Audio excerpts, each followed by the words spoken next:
more often than not, you will see that managers get a lot of criticism on social media and otherwise as well. Wherever there are few employees sitting or few friends sitting and discussing about their office or about their work, they will always have one common point, which is criticizing their boss or their manager. Most people think that my boss is good for nothing. I don't know what work he or she does. They always ask for status reports. They are very unreasonable. They are very toxic and whatnot. You will hear a lot of negative comments from the employees for most of the bosses.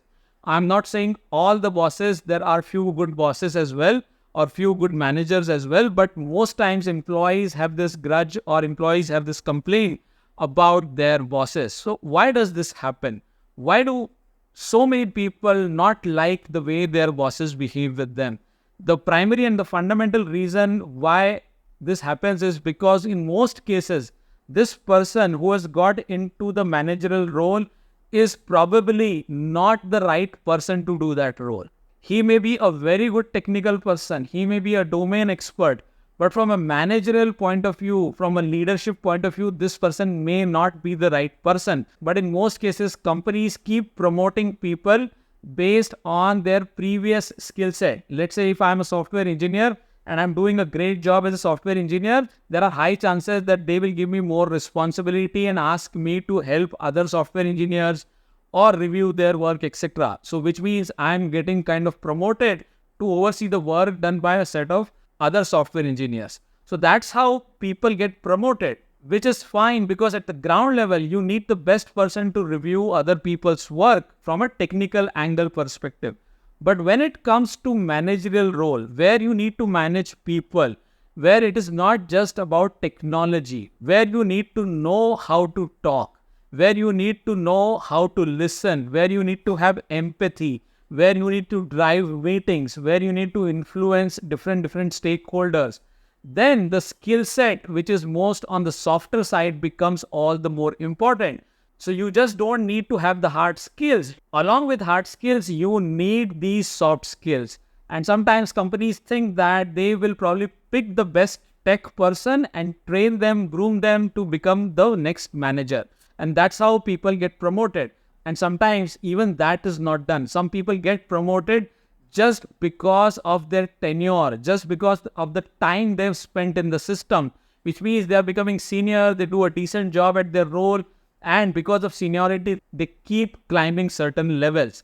At the end of the day, even if you are managing one person or a small team of 2 to 3 people, but if you don't know how to talk to them, if you don't know how to criticize, how to give input, how to give feedback, how to ask for suggestions, if you don't know these basic skills, then you are not fit to become a manager or a leader.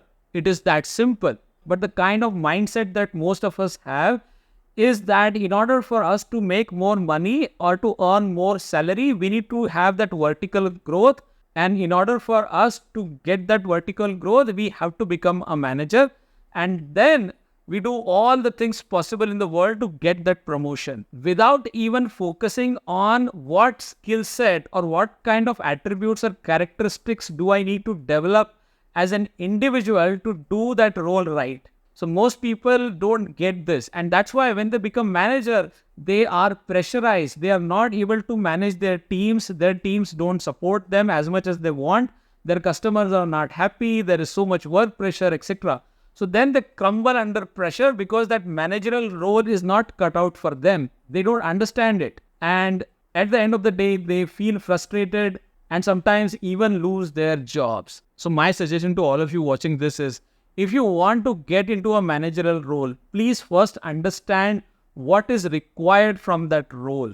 What attributes or qualities do you really need to have to do that role?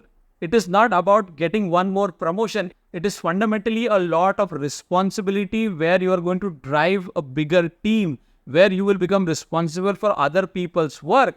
Not everybody is cut out to do that. It is very simple. Sometimes you may actually become a very good technical person rather than becoming a manager. Sometimes you may become a great UI designer. You may become a great business analyst. Not everybody needs to become a manager. This is what people need to understand. And unfortunately, very few people have that kind of clarity. And when wrong people get promoted into these important managerial roles, their teams are not happy. And sometimes it is as basic as not knowing how to give feedback. Sometimes these managers end up criticizing their best of the employees for smallest of the mistakes in front of a huge crowd. So that kind of demoralizes even best team members. So if you want to become a manager, please understand that communication is a very important aspect. Ability to drive conversations, ability to influence stakeholders is a important skill. You will need to develop that. Ability to work in an environment which is ambiguous, where you don't have direct guidance, where you don't have clear instructions. These are the scenarios in which you will have to work. You will have to make decisions based on whatever information is available. So if you are not going to be comfortable doing these roles, then it is better that you do something which you will be comfortable doing at. And it can be a tech role, it can be a business role, or it can be something else. You will probably do better in those roles than trying to climb the vertical ladder and becoming a manager. I hope you deeply resonate with this. Let me know what you think about it in comments. If you are new to the channel, please subscribe. And if you like the video, hit the like button and share this in your WhatsApp groups. I will see you in another video soon. Take care and bye for now.